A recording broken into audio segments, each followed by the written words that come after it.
up? It's the third ever Showing Up podcast live from home. I started this podcast 3 years ago now. Thank you everybody who's showing up. This is so fun. It's our third Showing Up podcast live. Something that I started 3 years ago in the essence of a service, something that would actually really help and connect our community while having an awesome conversation. I was tired of not having those communications because we spend so much time traveling or on these devices. And in times like this, when we can only see each other this way, I hope it can still be a service and a coming together for an hour or so, listen to an awesome story, get into a cool conversation, and just, thanks everyone for joining. This, like I said, is the third live Showing Up podcast. Tonight with Caite Zeliff, and I gotta find her here, the awkward part of the evening. And I hope you have send us some questions, because I'm going to try to be really focused during the interview. And I hope you brought an awesome cocktail to join us with. And just so you know, the Showing Up podcast was created to help you embrace your weird, to lean into that thing that you always want to do, even if you suck at it, and to fully show up for this one wild and precious life. So with that, I am Caite, and I'm so psyched you're all here.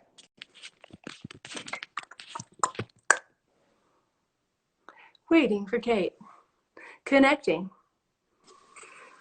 There she is. Do I have to have it vertical? I'm trying this, and it's working for me, but I guess Wait. 69.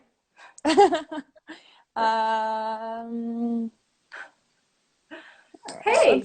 Hey. See what we can do here. That was my perch, and it was an upside down perch. It's pretty crafty. Yeah, so where are you? You are in Vermont? I'm in North Conway, New Hampshire, in my childhood home, which is such a treat. I'm using hand lotion to, there we go. Yeah, I am in the northern woods of New Hampshire. It's dark out already. Yeah, and you just limped down the stairs. It's getting better and better each day. I actually learned I was caning the wrong way today. I was caning. The video for that? I could just show you, but I had like this gangsta lean, and we fixed that. So now I'm more efficient than I was in days past. There's something you would learn this year. Yeah, I know. It's pretty exciting stuff. I got to go for a ride today in my family friend's like go-kart that has a parachute off the back. Pretty cool. That sounds awesome. Yeah, I'm a little bit wound up from that, to be honest with you. But yeah, excited to chat. Yeah, well, for everybody who just joined, this is Caite Zeliff, and I would love for you to kind of share how most people would know you, a little bit about, how do most people know you, and then we'll go into a little bit of your backstory.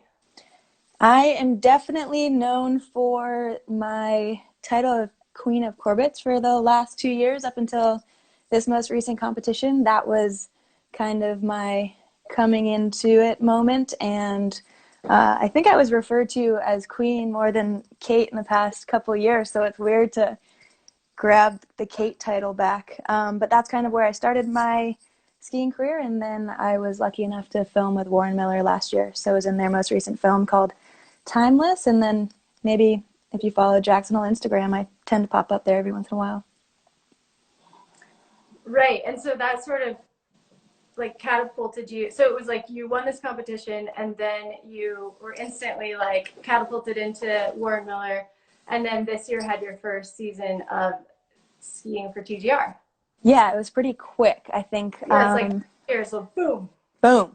Yeah, I would agree that it happened next to overnight. I remember like thinking that this competition was going to be quite grassroots and not being aware of how many eyes were going to be on that competition. And then, in the next week, I I got a number of phone calls from people looking for interviews, and got to be in Powder Magazine, which was a dream, and then Free Skier, which was another dream. And it felt like overnight, it just like kind of the ball has been rolling ever since. And yeah, it's kind of wild to look back and realize that it's been 3 years since that first competition. It seems as if the time's been flying in the most recent past, but we're all of a sudden slowed down now.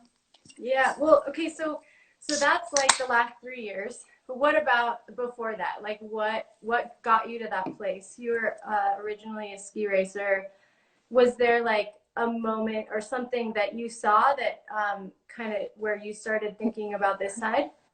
This is a funny one. I was looking at a magazine and you were in it, and you had like, I think I've told you this story before, but that hair wrap photo, it may Oh. have been powder, it may not have been. And so I was that was like the first How old woman. were you?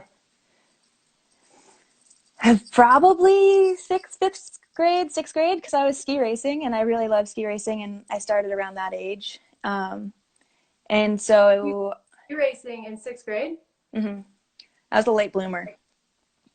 So I What did you do started, before that? Like, how do you start in sixth grade? You know, that's yeah. different for a ski racer. I wasn't raised by like a ski racing family. I kind of was lucky enough to be involved with a local program here that the elementary school does, where you're brought to the mountain, the local hill, on Monday afternoons, and I really liked it. And a family friend who was into skiing like saw the raw talent and put me on the race program, and I had a hand-me-down suit, and I won the first ski race I ever entered, and kind of just fell in love with, like, I don't know, it was me finding my passion for the first time. And skiing was always this space of freedom that I had kind of and really loved. And then to have that and the driven part of being a ski racer, I think just like sucked me in. But definitely a little bit later, I'm grateful for that, because I don't think, like, it's a pretty intense sport, and I'm grateful that I started a little bit later and appreciated it and didn't burn out. I was lucky enough to ski at the NORAM level, and got to and skiing speed. I got to ski like downhill and super G pretty much for 2 years straight. I did a postgraduate program at Stratton Mountain School in Vermont, and was just skiing speed at that point. And I think that's kind of also why I love big mountain skiing. It reminds me more of speed than like the tech events, and I was way more into speed, but got to go and What kind of ski. a little kid were you? Like, who were you before sixth grade? What did you do with that, like, fire that you must have had if you started at that time? I Did was you just like, break oh, things? what? Did you break things? Yeah. I was kind of weird. I like didn't talk. I was really shy.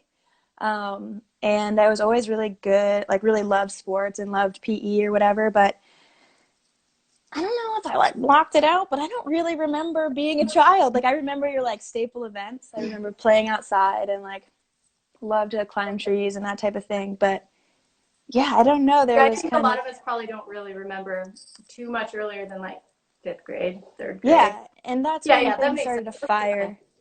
fire. Um, but I think it was a photo of you kind of like sparked this idea of what even was a possibility with skiing growing up on the East Coast. So Very how did ski. you get exposed to a powder magazine?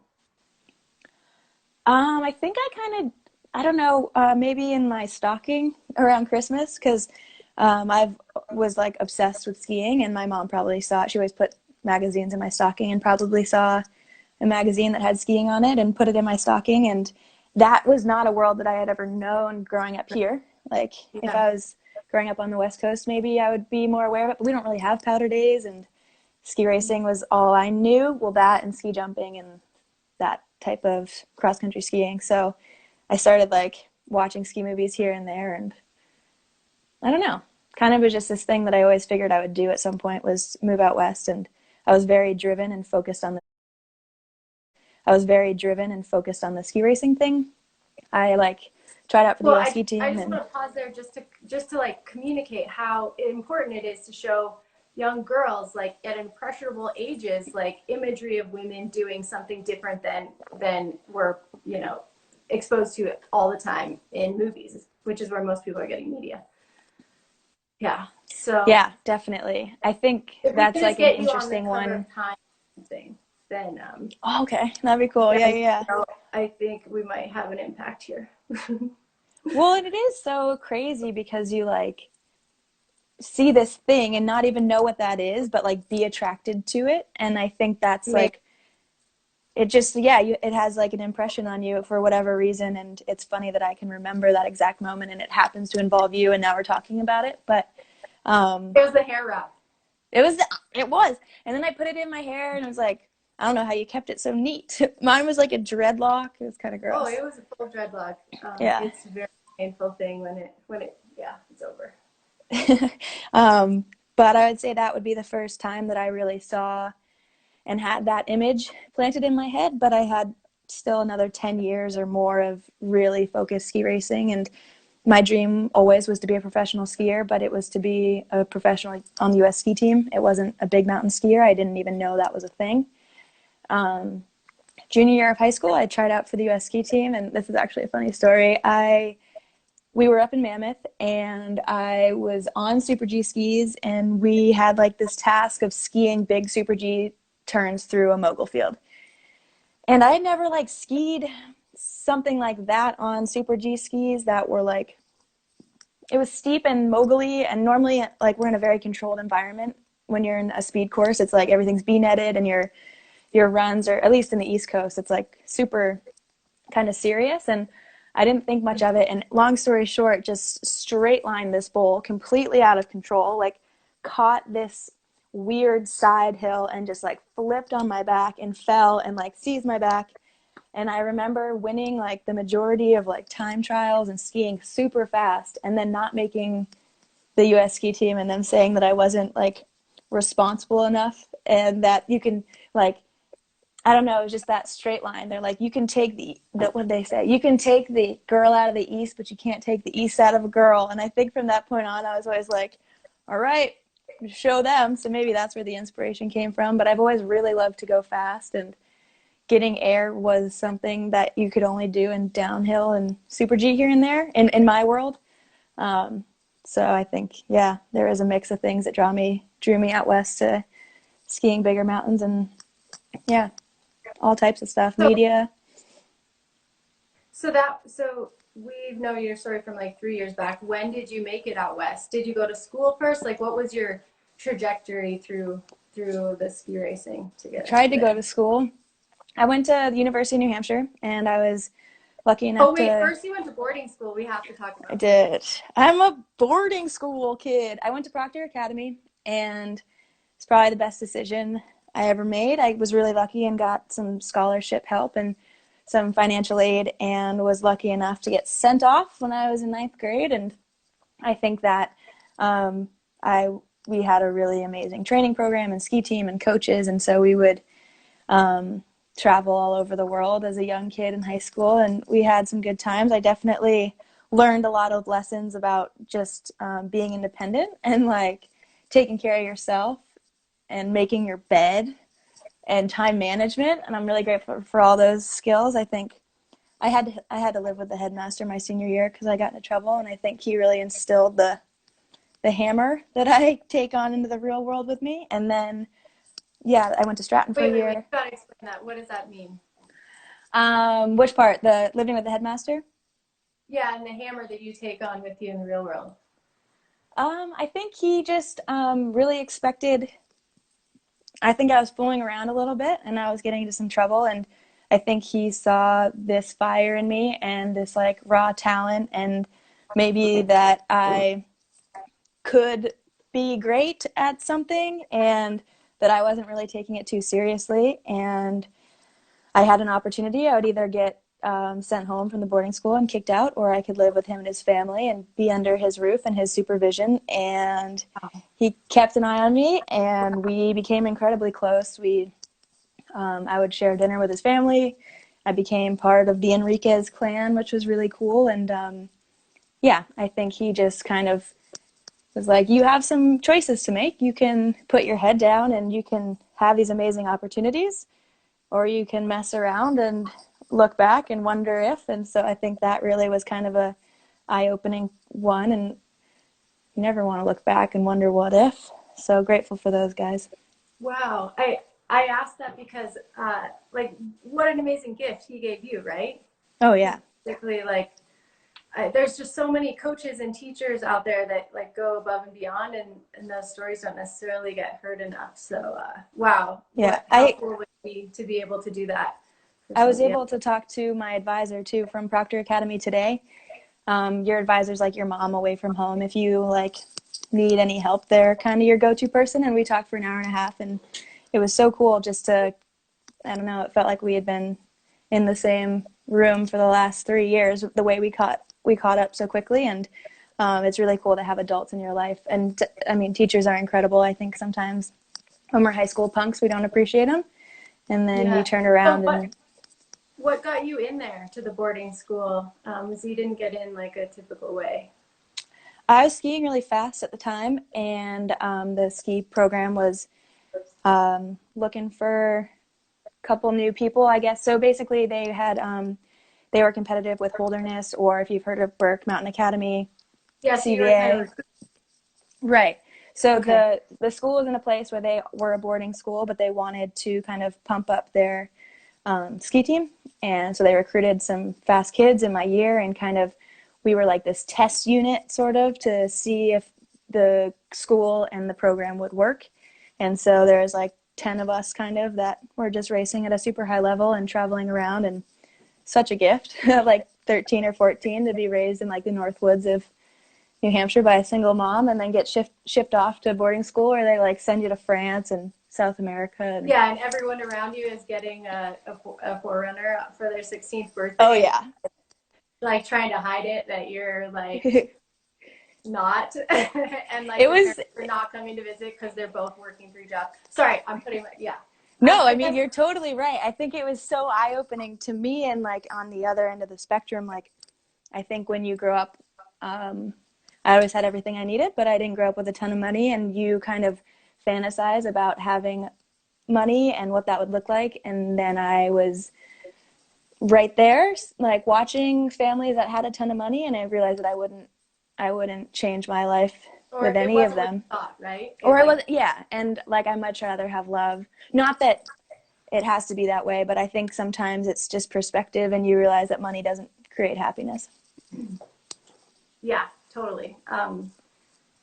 The reason I bring that up is because it's so incredible, this opportunity that skiing gives to everyone, because the mountains treat everyone the same, and it's an opportunity to get out into a world that you would have had no business, like no other way to see educationally. And I grew up in Sun Valley, Idaho. It was a town of a lot of wealth. I grew up around a lot of kids that had a lot of that, and you do assume that like people who are the most wealthy are the happiest, and then you learn that they're not. And at the same time, there's still a lot of shame around.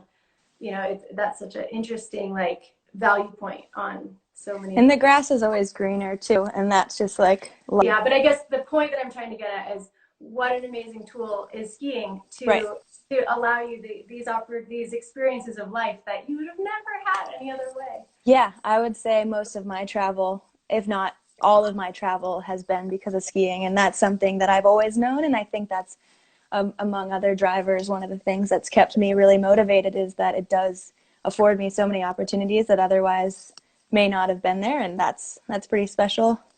Yeah, so we're so grateful, and I guess I'm saying this also for parents, to see the value in throwing your kid into a ski program, and even supporting schools that have these day ski programs that can make or break a kid's life. I wouldn't have known otherwise, and that's what's pretty crazy, because I do think that the mountains are such a special place, but if you aren't around them, you don't necessarily know, or if your family, I mean, it's kind of hard to break into that sometimes. So yeah, all those are pretty cool. Any type of program that gets people that don't normally get to access the mountains, it's just like so special to watch those people's face light up, and it's pretty universal when you're out in those areas. Like, how can you not enjoy yourself? Yeah, and huge props to all of the ski clubs out there, like also because so often we do come from these such privileged communities that these kind of programs are supported. by the community, and that's so rad too. It's pretty cool. Yeah, props to the programs. Thank God for skiing. Oh, no kidding, right? Okay, so you're in the story. You're a boarding school, and do you want to talk about how you got in trouble? Sure. You don't Okay, have I'll to. give you, yeah. I mean, I saw somebody ask if the people are interested. I will give the abridged version, but I was in Teen, France.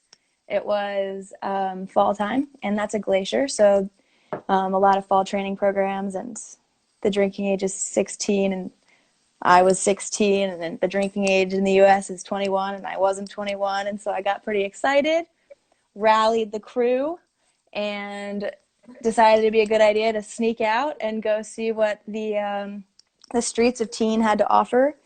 And turns out we just couldn't handle the party, and there was a bunch of 16-year-old high schoolers army crawling their way back to the hotel, where we were greeted by our ski coach in a very unhappy conversation. So you got to learn those lessons, though. Behave yourself, but don't be afraid to get cultured.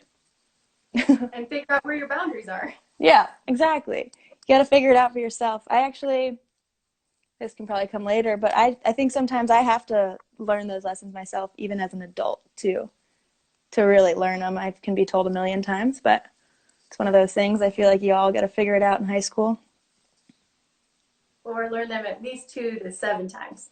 Yep. Yep, that's also true. It happens multiple times. Depends on the whip. I don't know. That one I learned that lesson quick. That didn't happen again. Okay, so you go to boarding school, then you go to college, and then what? This is where the story gets good. The rest is boring. So Yeah. I was ski racing at the University of New Hampshire. It was my dream to ski Division One, and I was very excited about the opportunity, and kind of got there and realized that maybe this world wasn't. I was starting to like peak, as I would call it, in ski racing, meaning I wasn't skiing any faster, and I was kind of just not as fired up as I once was. Therefore, being a Division One athlete, you put so much of your time into it, and it kind of accelerated the burnout that I was feeling. And I was seeing that what I was learning in university wasn't something that I felt that I would necessarily apply to my life, and I kind of felt a little bit trapped. I'd lived my whole life in New Hampshire and then gone away to a college in New Hampshire, so there was this piece of me that just like wanted some adventure. And I was skiing. We were training at a little mountain called Pat's Peak, and I ended up blowing out my entire knee in January. So like I got to ski one carnival, and then I blew out my knee, and it was like pretty bad. It was like ACL, MCL, like the whole thing, LCL. I don't even know what other ligaments are in there. And it was so strange because to blow your knee out, you kind of have an idea that something's wrong with just how it goes down. And I was so relieved. And I was really kind of blown away by that immediate reaction to a season-ending injury. I just like, yeah, I didn't know it was blown for sure, but I knew something was wrong, and I had never felt more relieved. And so I kind of called. Do you mean you were relieved because it like gave you an excuse to get out? Is that what you mean? Yeah, but I didn't know that yet. I just was Yeah. so relieved. I was like, Sure. I don't have to do this anymore for a little bit. And then my mom actually was driving by the ski area, which is really weird. I like called her and told her that I had hurt myself, and she works for this brewery, Tuckerman's Brewing Company. Check it out if you're ever in the Northeast. But so she was on a sales call, and she ended up stopping by and grabbing me, and I wasn't crying, and I like wasn't upset. And I think she kind of thought that that was like me just dealing. And I was like, I'm like not upset about this. And we had this long discussion, and I told her that we would see what would happen, but I was pretty certain that I was kind of all done with ski racing. So ended up blowing out my entire knee, and was super lucky to have all of UNH, like their sports, their whole sports wing that they have as far as recovery and doctors and all this stuff that was kind of like at my fingertips to utilize. I just put my head down and rehabbed like a crazy person, like 6 hours a day, because I had that time blocked off for skiing, and kind of went back and forth on what I wanted to do, and talked to my mom and told her that I wanted to leave school and move to somewhere out west. and ski. And she was like, that sounds great. And I was like, really? Sweet. Glad you feel that way. And that Wait, was so that. is this the mom that we've been seeing on your gram, like, Oh, yeah. with your parrot? She's a gem. She's like this like weird, like, I don't even know how to explain her. She's like hippie, but like preppy, and like likes animals, but likes animals that have like one or two legs missing, you know, like that type of woman. But she has a parrot and 5 dogs and 5 chickens, and I have a little sister who's 14. She's pretty feral. She's kind of like an animal. And you've been there for 6 weeks, and you Yeah, haven't lived at home since you were 20. 12. Yeah, or 12, honestly. Actually, it's been quite nice. I was worried, and I think you just like, especially with like the times, you're just more patient, you know, and like pretty useless with a broken leg. So they've been helping me out, which appreciate it, Mom. It has been nice to be like, she like cut my hair and like has been feeding me and like brushing me off, getting me ready to leave the nest. So it's been quite nice. I have to say this time, I uh, I've gotten family time too, and it's like you really appreciate it this time, Yeah. because we know what this whole virus has scared us in strange ways, and it's been cool to family a little more. I agree. It's been like, yeah, and just like knowing that you have that support to fall back on is like, I don't know, such a gift. It's cool for sure. Yeah, it doesn't mean it doesn't come with challenges. Exactly. Yeah, no, we're getting there. I head back to Jackson on Wednesday, and it's like almost now that there's a date, I've noticed that everyone's like a bit snippier because we don't have to like keep this thing up, this like patience thing. We're like, yep, see you later. But my mom's actually coming back with me, so that'll be a treat. Yeah. Okay, cool. So you're in college and you blow out your knee and you're relieved. Mm-hmm. And then, yeah, I make a decision that I'm going to leave school, and my mom's super rad and supports me no matter what I do, which is cool because I do kind of weird things and crazy things, and I think differently and I act differently, and she's never once batted an eye at that. And I think that like just constant, unwavering support has been allowed me to make decisions or take chances that maybe I wouldn't have if I didn't have her behind me. So that is pretty cool. And I had a friend who had a cousin who lived in Jackson, Wyoming, and he said that the videos look super cool and we should go. And I said, okay, and ended up packing up. I actually had a Forerunner when I left. Funny you bring it up. Older though, and went on a like 3-month road trip just to kind of. I'd never been out west really. I'd been to Mount Hood or Colorado to ski race, So and can I pause you for a second and to ask, like, where's your dad during this like growing up time? What's the story? my dad is like this funny paragliding hippie, like That makes sense. yeah, he's like like I don't know what they call him, but there's got to be a term for like the paragliding version of a ski bum, you know? Yeah. That's his deal, and he's always been in and out, and I got a lot of my athletic ability and like adventure side from him. So we've had a funny relationship, but always share a lot of love because we understand each other. And I understood that like he was always kind of he was around, but I was with my mom full time, full custody. So just like a wave here and a wave there. And he ended up, as I got a bit older, I craved some questions answered, and I think like just I have a lot of my mom's personality and her sense of humor maybe, but my dad is where I get like a lot of the things that are in my world as far as risk taking and adventure and desire to go fast and ski and athletics. So I think I wanted to get to know him a bit better, and we've gotten closer as we're adults. But he's more like, I call him on his birthday and I say what up, and I really respect what he does with his life, but weights and balances, I guess. So kind of always had the mom super secure, and then like dad is like kind of like an older estranged brother, if you will. Yeah, cool. Thanks for sharing. Yeah, of course. Yeah, I think we all know a lot of those type of guys. Yeah.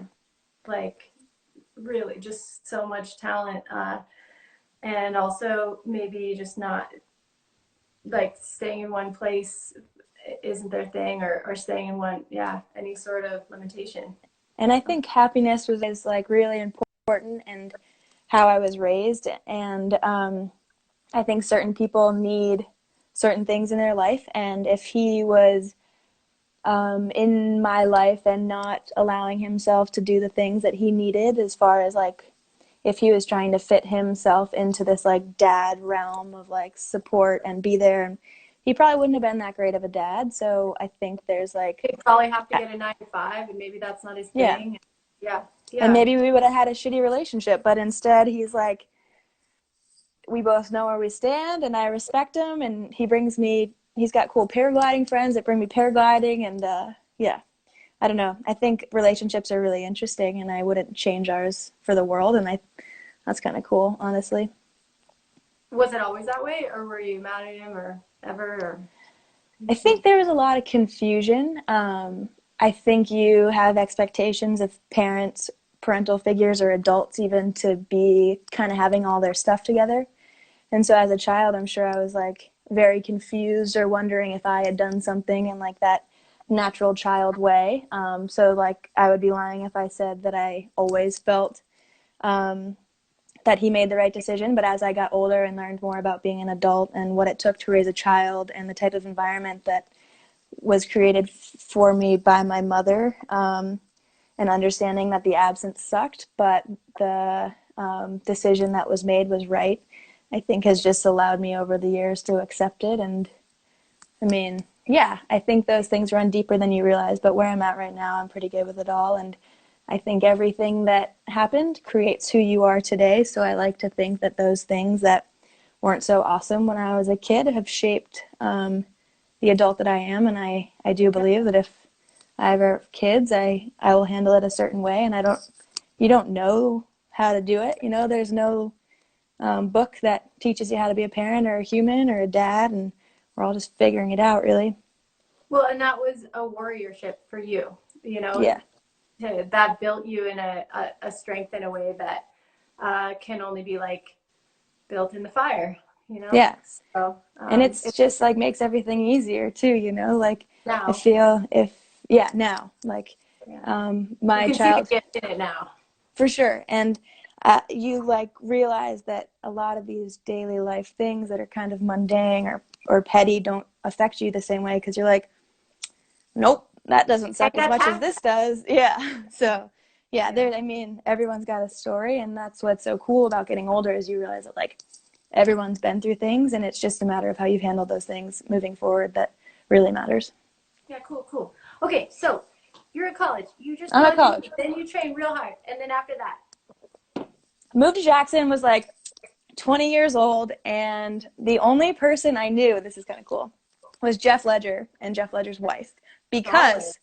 Because it gets better. My mom in high school bullied Jeff Ledger's wife. I'm talking like knocked her books out of her hand, bullied. So So you I, got that in you too, somewhere. Good to yeah, know. no, I try not to be a bully. I try to be really nice.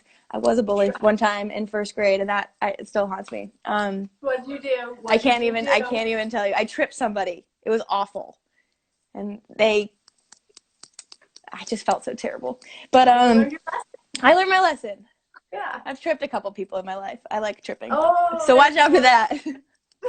that. um, but yeah, so I applied for a job at Spur, which you probably know, as a bus girl, and Shauna was like a little bit cold to me, which is Jeff's wife at first, and she's like, I don't know, sorry, I was a little standoffish. I like your mom wasn't that nice to me in high school, and I was like, oh my god, I'm so sorry. Oh, I like called up my mom and was like, Mom, you have to be nice to me. It was like cute at the time, and then she and I became incredibly close actually, and I started hanging out with Ledge, and we started skiing together here and there, wow.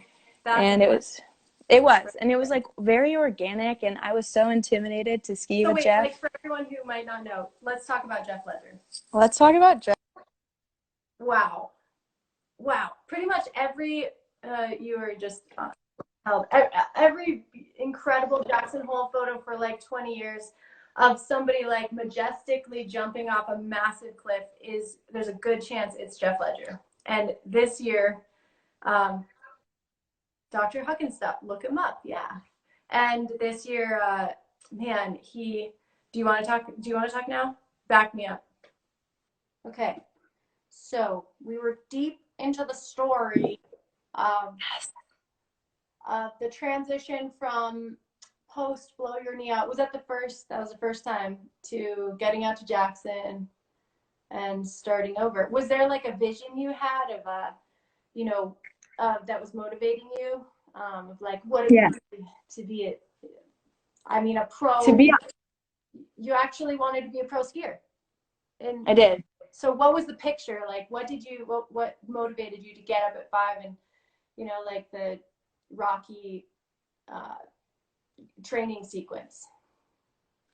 I actually love that part. I don't know why I love that part. I think to answer the beginning of your question and what came to mind and something that I'm excited to bring up is a really good buddy of mine, Sam Coffey, who I went to UNH with. He was from Aspen, and he always used to tell me just about how cool ski towns in the West Coast were and how there's like just so much livelihood and life and Hawaiian shirts and like on Tuesdays you ride your bikes from bar to bar, and I was like, I want that.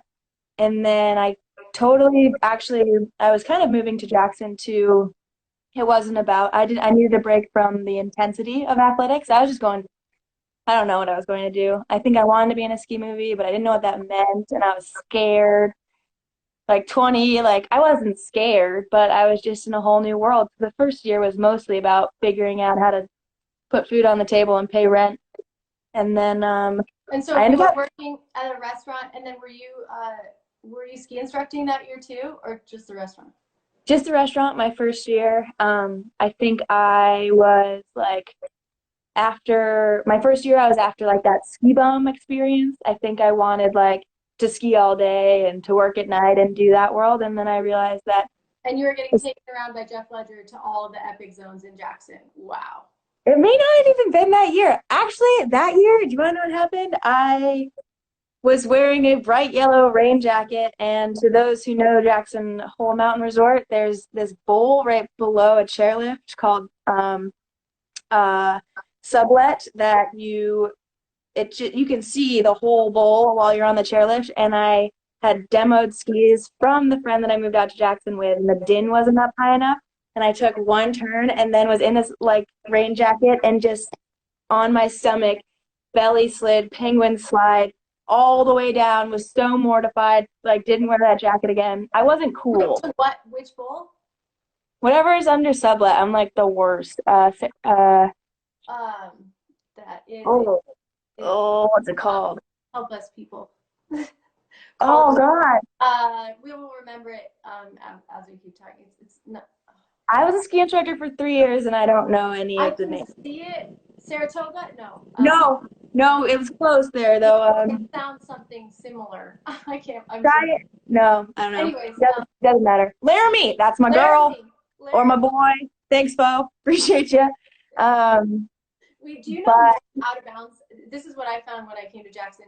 I knew all the names of everything out of bounds. I still, to this day, and it's been however long, I know like the Grand. That's the only inbounds run that I know. No, absolutely. And I had clients when I was ski racing that would be super jazzed about going to ski something, and I'd be like, well, we have to work on that 4 half balance, so you're gonna have to go ahead of me, and I'm gonna just like watch your body as we move, and we'll get to that next spot and we'll talk about it. Because I actually had no idea, and I was worried that would take away from my tip, so I like pretended I knew what I was talking about, but I didn't. Which is important. Yes, fake it till you make it, baby. Yeah. I love that technique. You're gonna go ahead, and I'm gonna go ahead and follow you, and they're like, "Wow, this girl really is a hardo." Like, okay. But that was a good winter of figuring stuff out. Do you remember the Darren Rolls Bonsai Tour? Sure. That was the first competition I did back. I actually was living with the kid that I moved out with, and we kind of like parted ways as friends, and I needed to get out of town and went to California with another friend from ski racing, and we did this Darren Walls Bonsai Tour, which was the coolest event. It was a Yeah, combination. tell us. Yeah. So basically, it was a four-man start, like a skier cross, and it was not full contact, but it wasn't not, you know what I mean? And so you all went out at the same time, and you were on jet skis normally, and you had to get around gates that were spaced out more like a super G or a downhill, so pretty spaced out, and there was natural terrain, so moguls and not cliff drops, but like drops, and What kind of basically skis did you use? I used a pair of jet skis, which was so scary. It was the most scared I've ever been. I don't know. I don't know if I'd do it again, actually, to be honest with you. What Yeah. up from Portsmouth, New Hampshire? But yeah, it was definitely super rowdy, and I ended up doing quite well and won some money and was not ready to stop skiing. So I bought a one-way ticket to New Zealand and got a coaching job there. You just Fake showed it till up? you make it. Yeah. Oh yeah. And I worked for like Gunther Bergman, which he's like a pretty well known like Treble Cone Race Academy. Like he's this Austrian man who has like a very rigid training program. And I was a 20-year-old skier, and all the kids that I was coaching were way faster than me and were like on like their Olympic track. And it was just such a funny world that I found myself in, and was able to enter a free ride comp and won that. And then kind of So got it seems like you took like no time off. It's like you were burnt out in ski racing, and then it was like you instantly, changed focus, and then we're like 100%. It was that I love skiing. I love skiing so much. so it was It's like like you knew when you blew out your knee that you were gonna that's what you're gonna do. Is that like where was your thinking in all of this? I tend not to think. I'm an Aries. I'm like this, like I just do these things, and then I'm like, wow. I think I really do want to say that I had an idea of life in a ski town on the West Coast and what that looked like, and And so at this point, you're just like on a whim, what you feel you're going for it. Like bought a ticket to yeah, New Zealand. Yeah. Wow. Rad. Love it. I think it's I've like we were saying, my mom's always been behind me, even when I've made rather questionable decisions, and that allows me to make really crazy decisions. Um, So and what would have been the expectation otherwise? Like to go into the job world, or like what was uh, the other I know aspect? There I was never, when I was a kid, I wanted to be a doctor, but that's far from happening. I think I knew that I loved ski racing more than any, or I'm sorry, I loved skiing more than anything in the world, and I was just going to keep doing that. Skiing, we touched upon my childhood a little bit, but skiing was this thing that was always there. Even if I did find it in fifth grade, it was this thing that showed me that I had self-worth, and it was something that I was quite good at and got celebrated because of, and it filled so many of these voids, and it just made me feel good. Like I'm so grateful that it's that, but it's like definitely an addiction. I so. love So it. what did you study in college? Business.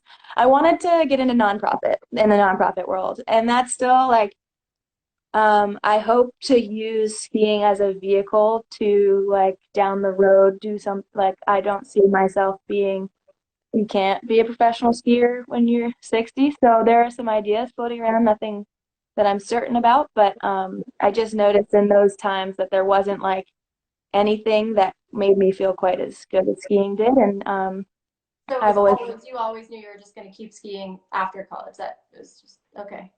Rad. yeah. Your mom's like, yep.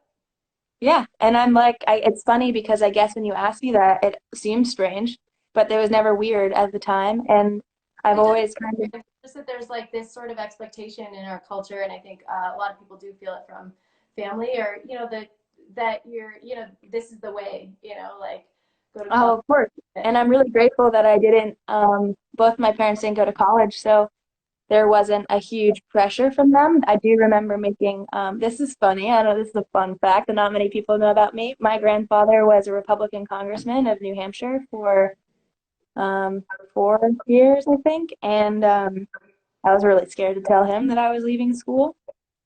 And it was received quite well. I think he understood where I was coming from. He raised my father, and he knew that I really enjoyed similar things to him. And luckily, my dad kind of like paved the course. It was almost, to me, more natural to not go to school than it was to go to school.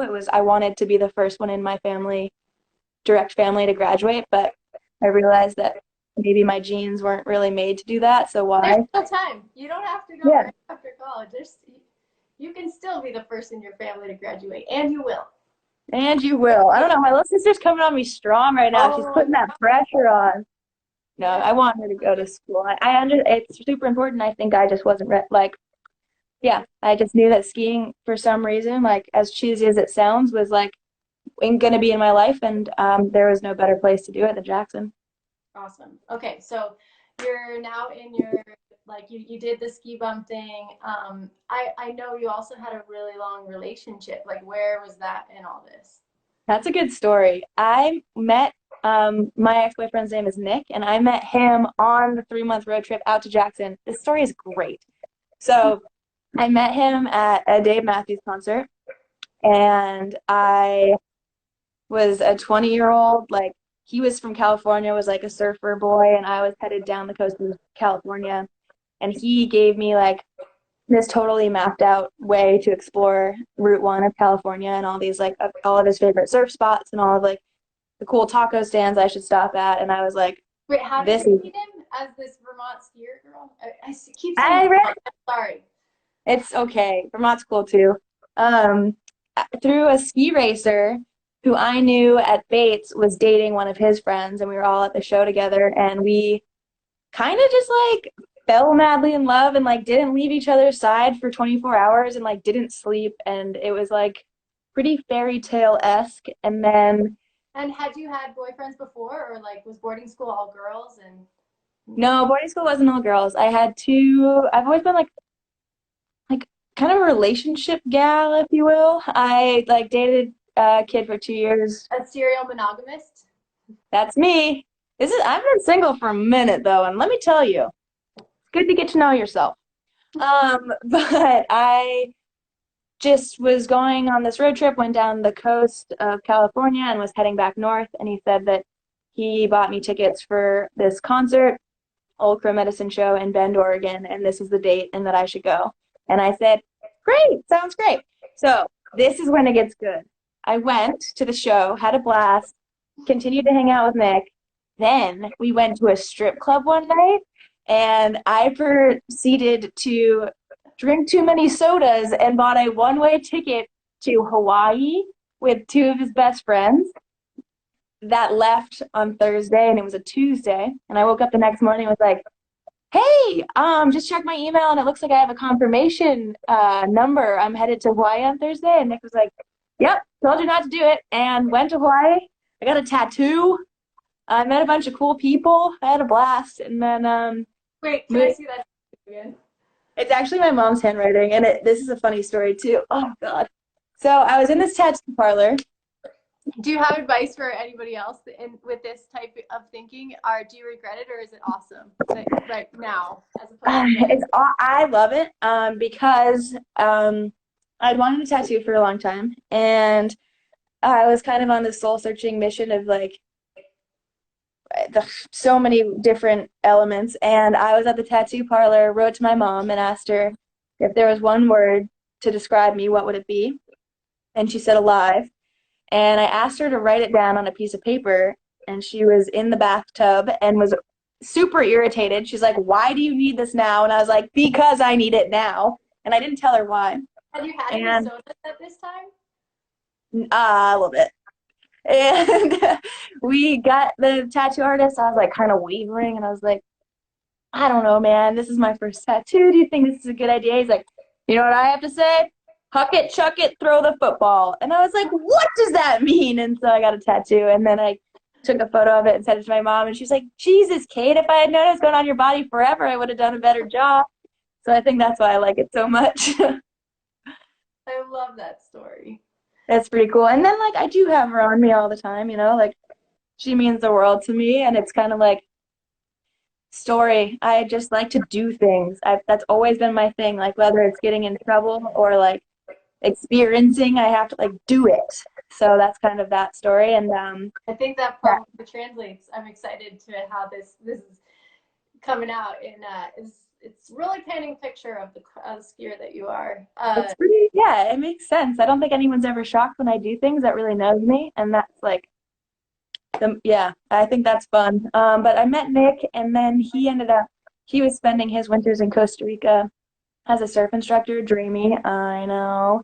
And he then moved to Jackson, and we lived together for 5 years, and then we're still really, really close. But I made a pretty big decision to. It's hard to be a professional skier and to be a good partner, and a lot of our work is like kind of last minute trips, or like if you're on a trip, extending the trip. And I was finding that I wasn't allowing myself to be present in my career or my relationship, and so therefore both were kind of struggling. And I got one body, and it's young right now, and I just decided that I would never forgive myself if I didn't give the whole skiing thing 100%. And so I made that decision, and Nick's still one of my best friends in the whole world, and he'll always be someone that I'm really grateful that we spent time together. We grew up together. Like 2025 is a lot of growing up. Yeah, I But think anybody who's really tried to pick off a big goal has had to make that decision. I've definitely been there, and I think you're right. If you hadn't, you would regret, or hold. wonder, and that wouldn't be fair to anybody involved. And then I would probably blame him for some of it, And I do think that, like, I don't know, I've learned a lot just being on my own, like single, and dealing with life kind of with my best girlfriends and some really great friends and amazing family. But you lean on that partner a lot, and it's kind of cool to do it on your own, and just know that you got your back when it comes down to it. And that's something that just creates a lot of confidence across the board. And Especially after the year that you've had, that's like really huge. Yeah, big props. Appreciate that. And I got cool friends. My friends have been really amazing, and like you've been great, and people within the community that understand that the things we're doing are like taking a lot of our energy and our time, and like 120%. Yeah. Yeah. And they can accept that too, and that's what's so cool, and that's what's so great about when you get to a certain point, is having friends that understand that you're grinding right now and want to be there for you, and like let you do your thing, and they're there to pick you up, and hopefully later on when you've got your stuff dialed, you can do the same for them. And I don't know, supporting your friends when you're in your mid-20s is just like such an exciting time. Yeah, good point about friends. Back to your tat.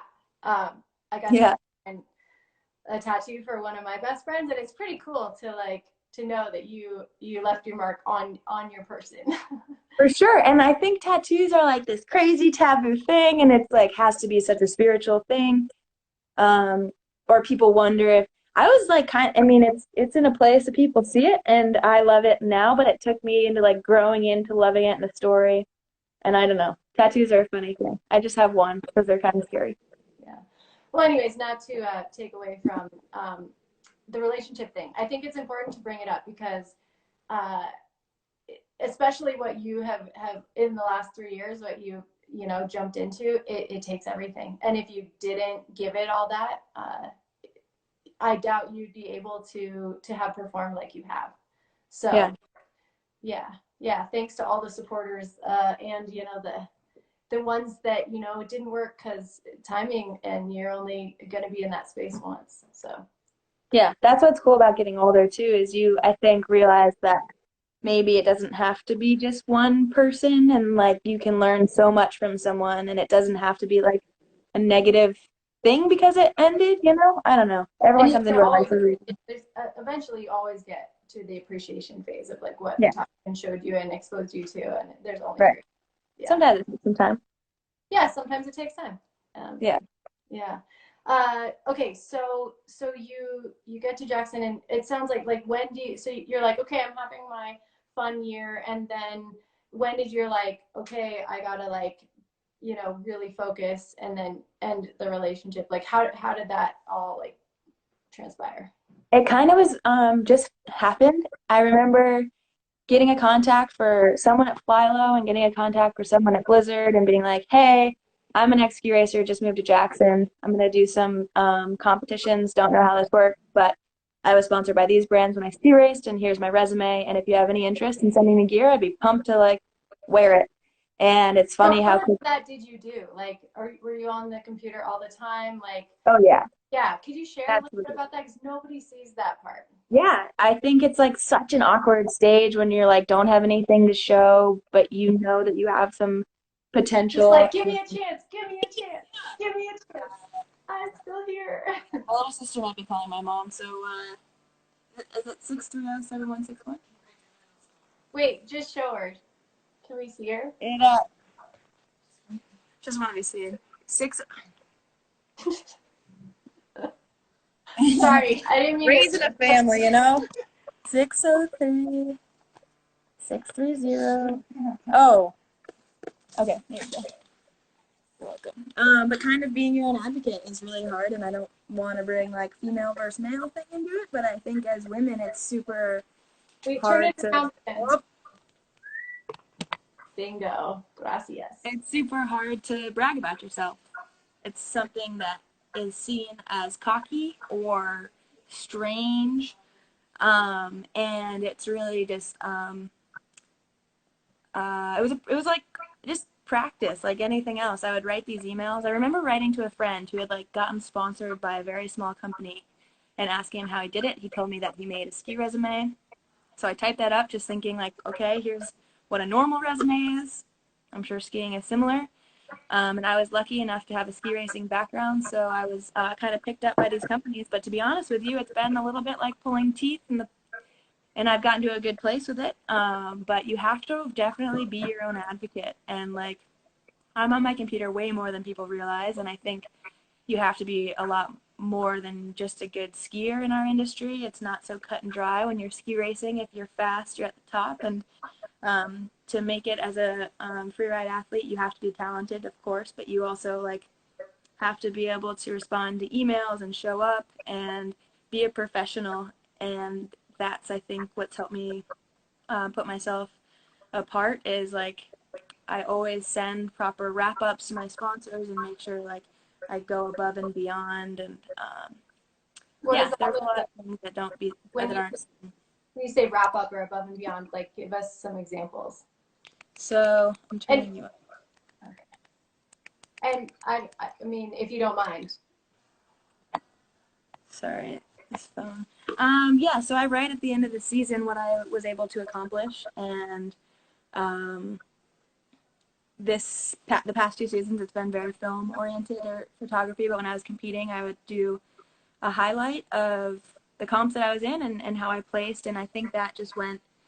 Um, all reps I think are constantly getting things asked of them, you know. So as an athlete, it's cool to offer like just help them out. Like the ski industry is run by a bunch of skiers that might not even have formal business training. So the more that you can like prove yourself as not only an athlete but a professional business woman, it's cool because then you can also be used in their brand to be an ambassador or speak on their behalf, or they'll trust you in taking over their Instagram and all these things that really do matter. And I felt silly about it for a while. It took me a minute to be okay, like doing the Instagram takeovers or little things, but I realized that the more comfortable I got with that, the more that I became like the full package of an athlete, and yeah, it goes a long way. Yeah, you are. Thanks. um, okay, so now we're pretty much caught up. Like tell us what it was like to get that first big. Where was the moment of like, whoa, that's big, you know, where you get that first. Yeah. This is a cute one, I think. I'm like not really whether a boy has a crush on me or I'm skiing really well. I'm not super aware of those things because I am so hard on myself that I'm like couldn't possibly imagine. Like I'm just so oriented into like focusing on how I can do it better that I don't I sometimes just don't pay attention, and Blind, so sure. what's that? Well, they're like blinders because you're basically Yes. so isolated in focus that you don't. Yeah. And it's like you're never gonna be. I'm a perfectionist, and like until it's a certain place, you just kind of you have your head down. And the first Corbett's comp was huge, but I didn't feel like a professional skier still. I just, in my mind, I wasn't a professional skier. And then I got like a phone call about Warren Miller. And that was kind of like the holy shit, mom, guess what moment that I really enjoy to come back on because it's also surreal. I think as you come into um, the reality is I'm living my dream, and it's really crazy because you like are still the same person, you're still like the weirdo, Yeah, like you thought it was gonna uncertain, be you were gonna be a different person by the time that happened. Yeah. and that's just not true. So then you're like the same old you, and like you're signing your autograph, and that's like just like these check-ins, and you're like, this is crazy, but But not um crazy. It's just normal, and it's not. and It's then it becomes normal for sure. I think that was a big moment, and then there was a moment this winter where I was like all mic'd up, and I had Griffin Post on one side of me and Sam Smoothie on the other, and that was a pretty cool one. a big like. It's Just who you're happening. surrounded by, and back to like having the blinders on. I was like so. It was my first year filming with TGR, but I thought that I don't know, like I was with Griffin and Sam, and they've been doing this for so long, and it was like so normal for them that even like when we were grinding, it didn't seem like grinding because they were taking it like it was just no big deal. And I feed off the people that I'm around, and they weren't complaining, and I was like, this just must be how it is. Yeah. So Ignorance is talk bliss. about what is grinding mean to you in this context? Because I was filming a full segment at my home resort of Jackson Hole Mountain Resort this winter, so I was kind of also working with TGR, and we're both in the same neighborhood, so the expectation was to try to get something done every day. And I think when you're on project filming, you have like, I don't know, around 2 weeks to get something done, and so you are able to put your head down and know that you have like an expected amount of time to work really hard, and then that'll kind of be done and you can get back to your life. Where this year I was kind of every day waiting for that phone call to get up and go to the resort, and not really have a break to free ski or to sleep in or do my laundry. It was pretty full on for the entire winter until the world shut down pretty much. So um, grinding in the sense of 5 a.m. get ups and hitting the gym and then going for early tram. And even though I'm skiing like the most glorious lines, at a certain point we all need rest and a break. So that's kind of what I meant by grinding. cool. Thank you so much for sharing because you nailed it. Like you get that first call from Warren Miller and you go on this awesome 2 weeks where it has a beginning and it has an end, and you take what's there and you work as hard as you can, and you know how to like peak at least a Right. little as And you opposed can like kind of burn your candle, like you like as an athlete or as a business person or whatever, you know how much you have left in the tank. And when you're like running on fumes and you still have a month or two to go, you have to dig into this like almost like, I don't know. It's I was honestly like digging into new places, and I think that's what's so cool is like having those reserves that you don't even know you have, and kind of pushing yourself to a place where you're even surprised that you're still going. And getting to that place as an athlete, you kind of realize you're like, whoa, okay, like I can do this, but I need to like know what I have. Like I think we all see the highlight reel, and you guys get to see like the 10-minute segment, but so much goes into that. And it was, you just, as an athlete, think that you just need to be an athlete, and it takes a lot more than that. okay, so I want to back up just a little bit, like go back to Warren Miller and like that was your first film opportunity, Mm-hmm. and how that was, and then you had a whole season, right? Or that was like the big thing for that first year, and then you got to experience the film scene and all that. and then how it's different to this year where, like you said, it's grinding every day. You don't know when you're going to get time off. And it sounds like if you don't ask for it, you're not going to get time off to rest. Yeah, I think the difference too was I had the 12 days with Warren Miller, and we got so lucky with our, it started bluebird and there was no snow, and then we just got absolutely smashed for like 2 weeks, and then it went blue again, and we definitely were grinding, but there was like a very focused amount of time, and then There had a I beginning saw and an end. exactly, which is so nice to have. But then I saw that what could be made with 12 days as post-production and all of these things with music, and like I got to see myself on the big screen for the first time and got to see my skiing and know that I had so much more to show, and my dream moving to Jackson was to film with TGR.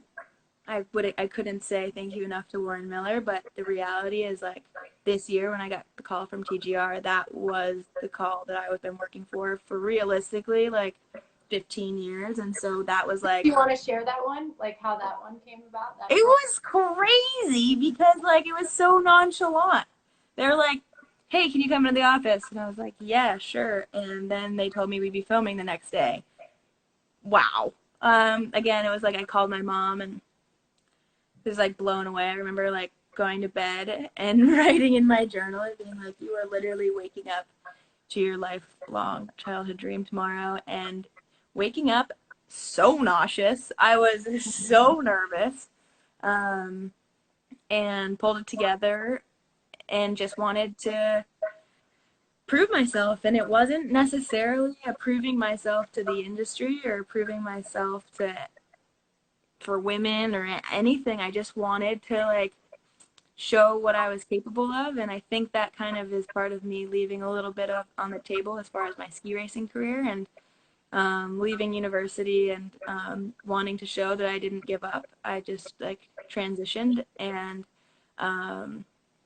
so we hit it hard, and the crew was like really cool, and the boys behind the camera were just as hungry as I was to make a really cool segment, and we had all types of athletes. A lot of times it was me and Sam and Griffin, and then we also had Crazy Carl, and just how did like sponsors play into this? When had you created those kind of relationships, or did it all come with that TGR call? Like, want to hear another funny story? I got on yeah. North Face because I've been trying to get on North Face and didn't know how that worked, and was writing a bunch of emails that were unanswered.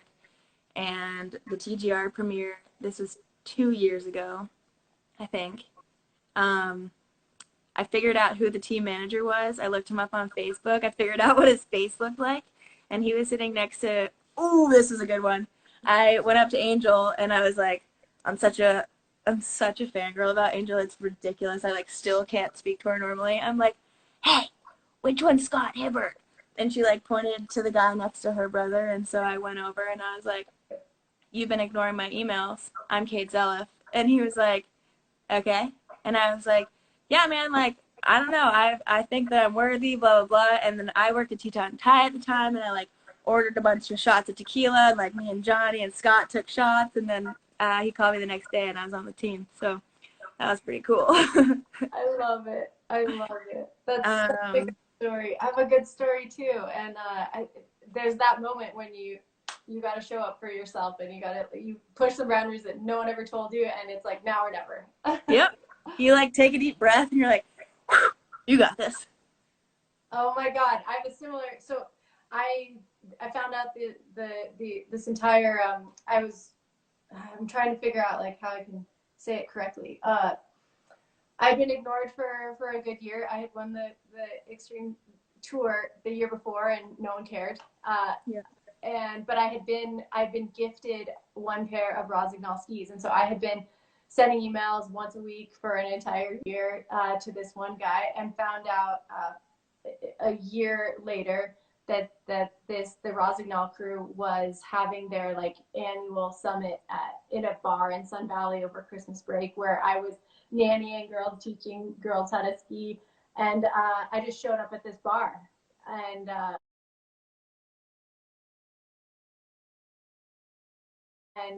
was like, "Hi there, my name's Lynsey, and you would know me from email that you've never responded to." And it's funny, I have actually a call with this special human coming up, and after that moment, he like fully took me under his wing, and people respect that, like, because if you don't believe in yourself, why should they believe in you? And emails are hard; they get so many. So I do think if you've got the well, opportunity, like, show them who you are. yeah, totally. Well played. Well played. Thank you. Good But job, sponsors, good choice. thank you. It worked out. I love them. They're great. But the sponsor thing is interesting, and you bring it up because I didn't know about that, how that worked. A lot of these companies can't just create the films out of thin air, and they require sponsors to put money towards the production of the film and all those things. And a lot of the companies are kind of lined up with sponsors. For instance, Warren Miller's kind of aligned with Volkswagen and Vocal and a number of Helly Hansen, a number of other companies. And I was lucky enough to get my in through Jackson Hole Mountain Resort because people need to pay for these segments basically, and you have to bring something to the table, and that's like very political, but it's also just the reality of it. So the other thing with TGR, which is funny, is they kind of brought me on, and North Face was a big in, but the other sponsors that I have aren't necessarily putting money towards the film, and I'm really grateful, or maybe they are now, but I know that it wasn't like an agreement, and they were kind of like, so you think your sponsor's going to pay? And I'm like, I don't know, that's something that I don't deal with, but I think that it is important to realize that, yeah, as an athlete for ski movies, you don't get paid. You're doing it as I do it because I think it's cool, and it was a dream of mine, and I love it, and a whole slew of reasons, but there's no money behind it, and the reality is that brands have to help out these production companies to make it happen, and that's definitely something I didn't realize until I started filming. Right. Yeah, I think a lot of people don't know that. So tell us what the reality has been in this last year of living the dream. You know, you got the call, and yeah, how is it compared to what you thought it would be? Living the dream's exhausting. It's it's a funny thing. I actually had a really good friend, Jim Ryan, pull me aside last fall when we were on tour with Warren Miller, and I was just done. I was like, turns out I'm a little bit of an introvert. I think I like being social, but I like take my time by myself to recover, and I hadn't had recovery in months, and you're like a cheerleader when you're on those movie tours. You're like the hype man, and I looked at him and I was like, dude, I'm so tired. And he was like, what would Caite Zeliff 2 years ago, Caite Zeliff, say to this year's Caite Zeliff if she said she was tired on tour with Warren Miller? And I was like, you're right. You kind of have to like give yourself perspective, but it's definitely like a full-time job. It's hard to explain what skiing is as a profession, but it is, you wake up in the morning, and from the moment you wake up to the moment you fall asleep, skiing is on your mind, and your body's taking a bit of a beating. Like this year, I was really adamant in skiing things the way that I wanted to ski them, which meant skiing at a certain speed and going a certain, like, going big, I guess people call it, and wanting to nail that line. And so doing it multiple times if I fell, and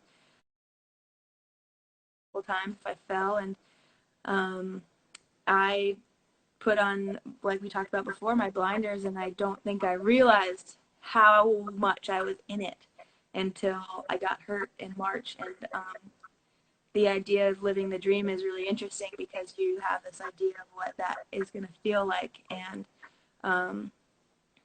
I think once you see the finished product, you have that, like, this is the dream, like, that's me, that's what I want it to look like. But I don't know, it's so strange because I have checked off so many of the boxes and still don't necessarily feel like that's what the dream is. So I think what I'm learning is that you should have career dreams, and that's just the skiing. The dream that I had in mind isn't. It's important to focus on the lifestyle dream as well, because it's lonely. Definitely, like, you have friends that you have to say, hey, I can't come over for that dinner party. I've got a 5 a.m. alarm, and those are the sacrifices you make. And I wouldn't change it for the world, but just it's important for people to know. I think that even though like free ride athletes seem so laid back and like such personalities and they're so fun, like they definitely are putting in just as much work as any other professional athlete, and also trying to market themselves and write emails and do all these things. And I think they're all superheroes. Have some friends and try and to have family. any sort of relationship with family or like, yeah. Mm-hmm. Yeah, you have to be a wizard, basically, is what it turns out. And it's just not sustainable for right. the long term. And it's funny because you never want to look a gift horse in the mouth, and you never want to complain about this dream that you've had and you've created. But I think it's important to, like, yeah, take in that inventory and give your life some attention too, because I think it's such a skiing is such like this lifestyle. And I always try to equate, like, I stay up late thinking about skiing all the time. I'm absolutely obsessed. And I think about if I was sitting up late thinking about numbers, like if I was like a finance person or like whatever, I wouldn't let myself do that. I'd like disconnect myself from work. But we live in a ski town. Our friends are skiers. The industry is skiing. There's skiing posters. There's TV of skiing when you're out to dinner. There's like your whole life is skiing. There's a full identity attached to it.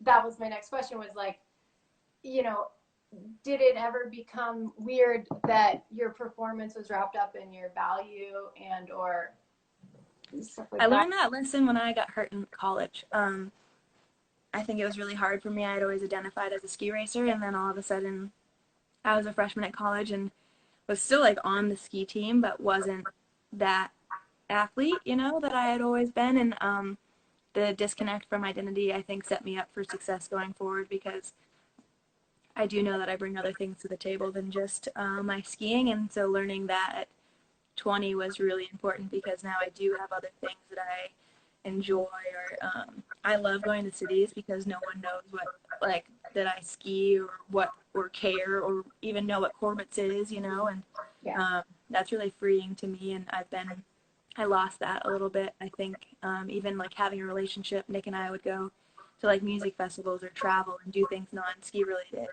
but I'm in it so thick right now, and I'm okay with that. But not forgetting that there's other aspects to life than just skiing has been really important to my sanity, and I'm trying to keep that moving forward, because you can't just have like a one focused mind. It doesn't work. Yeah. So what's this downtime showing you?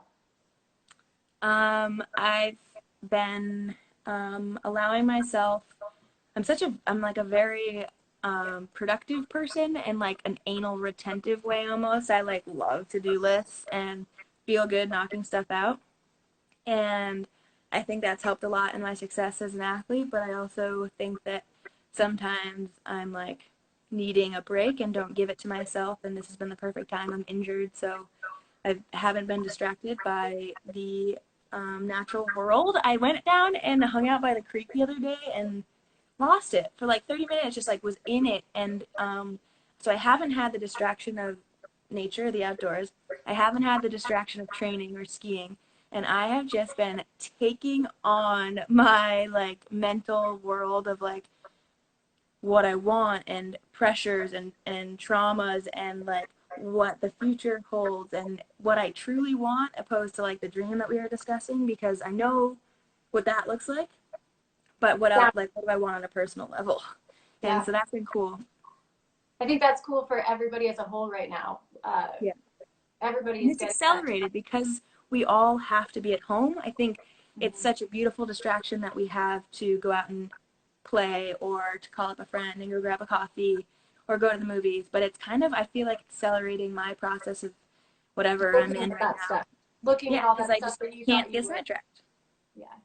I think I've been trying to draw. I've been trying to learn Spanish. That's about it. I've got some Nice. pretty cool drawings. I don't think they're... No. Oh, they're here. Check this out. I'm an artiste. Oh, look at your Yep. drawing. But it's skiing. That's the thing. It's everywhere, dude. I can't get it out of my head. Understandable. I know. Crazy stuff. But yeah, it's been actually really enjoyable just to be still. I've been forcing myself. I'll like go to pick up the phone or do something. I'll be like, just Cool. stop. So what is it going to look like? You know, the cool thing is that you were grinding all season and you have some pretty sick stuff in the can. Can you talk about something you're really proud of that got done this year? Because I know of a few that should. I am really proud of trying to think. There's a really beautiful line that I skied that's right off the resort, and it's called Spacewalk. And wait, is 0G the one with the bandolier at the bottom? Which one's Looker's right? Spacewalk is the one with the air. Okay, so it was like a bluebird day. It had just snowed, and I had never skied it before. And the majority of lines that I've skied in movies, I've never skied before, and people talk me into. And Lynsey and I have discussed this, but it's actually my favorite way to ski something because it's like not practiced, and I think I do things in like more of a creative manner, and it's more flowy if I haven't done it a ton of times and like over practice. And that like the light and the drone, I'm like getting face shots, and it's just like, very artistic and beautiful. And then I got to ski these two lines that I've been looking at for a long time and never even like looked like, didn't want to ski it. The cave airs on either side of like the main cave air. I was with Smoothie, who had front flipped it a couple years back and like hurt himself, and just like they're such gnarly lines. And I skied those and was like, huh, those are pretty cool. I skied all over Cody. I skied pucker for the first time this year. Like so many things that I had never like done. I think I'm skiing these lines, and I think I love them so much because it's like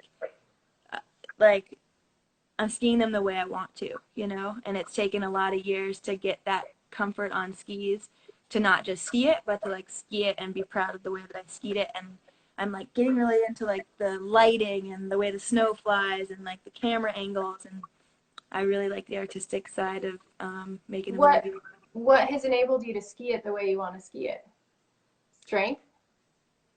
Strength, confidence, in... Especially if you've never skied it before. Like, how do you... And I like piggyback your point, just as I was thinking about maybe not doing the free ride skier thing anymore. Like when I stopped competing, I was like, what am I doing? Like, how long am I going to do this? Like right as I was feeling like giving up, maybe I was feeling like I was swimming upstream. That's when this whole world really did open up, and I started to like really feel like I was finding my stride. So yeah, I agree. Like it's not all perfect and flowy. So kind of fighting sometimes is important, and just keeping your eye on what you're focused on and remembering not to lose sight of that. Yeah, and it really shows you who you're doing it for at those times. Yeah. Do it for yourself. It's easier that way. I mean, she smacks you down enough times where you have that lesson a few times. Sure. So can you talk about a time when you were actually like scared this year? Or I got scared in a funny place this year. I got scared like skiing this weird straight line thing that I like found and thought that I was going to be able to see the whole way down. It was off the side country of Jackson, and I don't get scared on big wide open places. If I like big airs. I don't mind falling, and if I have run out, I know that I have confidence in myself that I can figure out a way to ski it. But I was in this tight chute, and I like threw up some snow, and it blinded me. And I remember just not having a clue where the next tree was and getting to the bottom and being like, yikes, that wasn't that fun. I was nervous before Corbett's, super nervous, super scared for so many reasons. And that one I just like, yeah, I mean, that's you had so much pressure. You're telling me, and then I drew number 1. Woof. Thanks, universe. See, that's exactly what I mean. Comes easy the first time. Yeah, I was like, I don't know, this seems like a lot. Maybe I should just like focus on the filming. And I was like, no, that's lame, dude. You got it. And I was like, oh my God, I need a life jacket. Yeah, it's a lot on your shoulders. And you still stomped. You still skied away, like solid. I was not going to fall. I don't know what I was going to do. I couldn't, like, it's also just so people know, and I didn't know this, but before there are tracks in that thing, it's so hard to tell where the bottom is. And in years past, I had gone later, and so the definition I could like judge, and I didn't even think about it. But when I like leaped, I realized I could not tell where the bottom was, and that was such a strange thing. So also to like, I don't know, kudos to all those athletes because it's insano.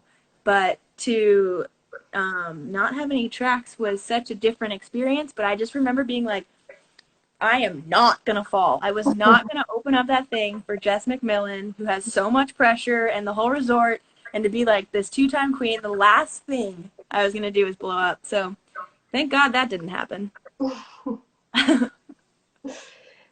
Talk a little bit about that. You said like big airs do not scare you. Like, how is that? Where'd that come from?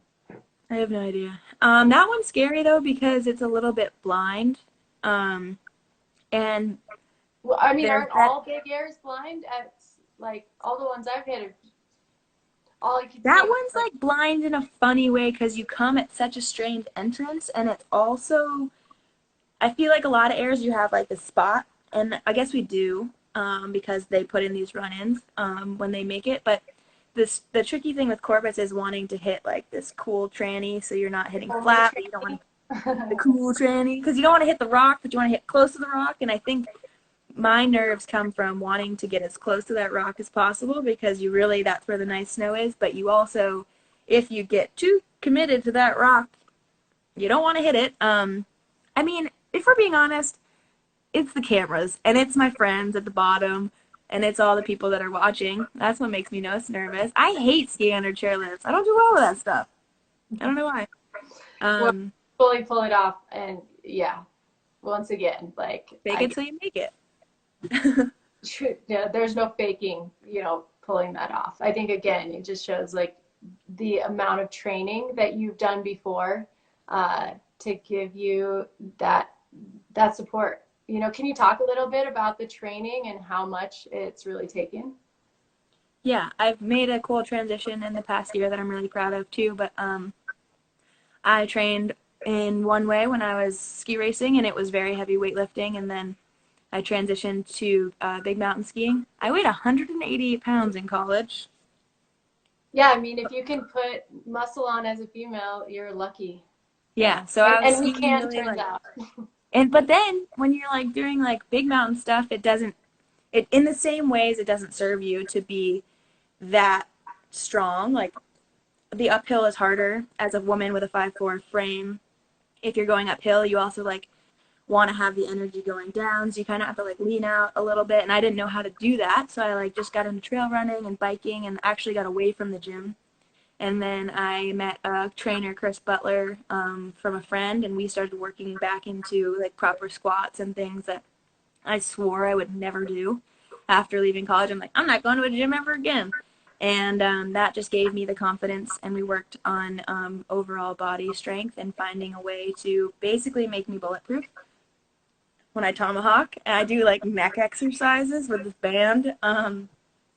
And I think, as you all know, as an athlete, it's super important to give yourself that competitive edge and stand on top of a line and know that you've done every possible thing to train your body. But I started training my mind. I started seeing, just this past 2 months, I started seeing a sports psychologist, and it's been really cool to, she's helped me like balance out the things. We don't really even talk about skiing that much, but we balance out those things that we were discussing about why I do big airs, or like why I like to ski fast, or all these things that actually tie into deeper emotional parts of me. And I think like to do both, or to be happy and confident and like stand on top of these lines, you also have to have a pretty strong mindset. And so I'm a huge advocate of training not only your body but your mind, and there's all different ways to do that.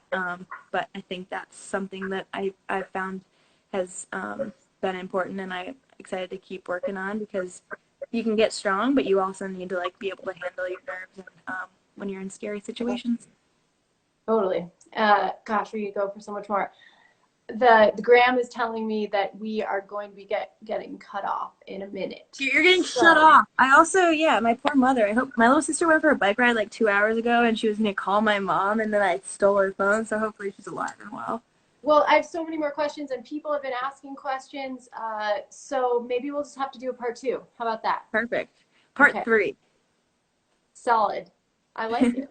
I like it. Well, thanks for having me, and thanks for tuning in and dealing with my technical difficulties. No, thank you, and thank everybody who joined in.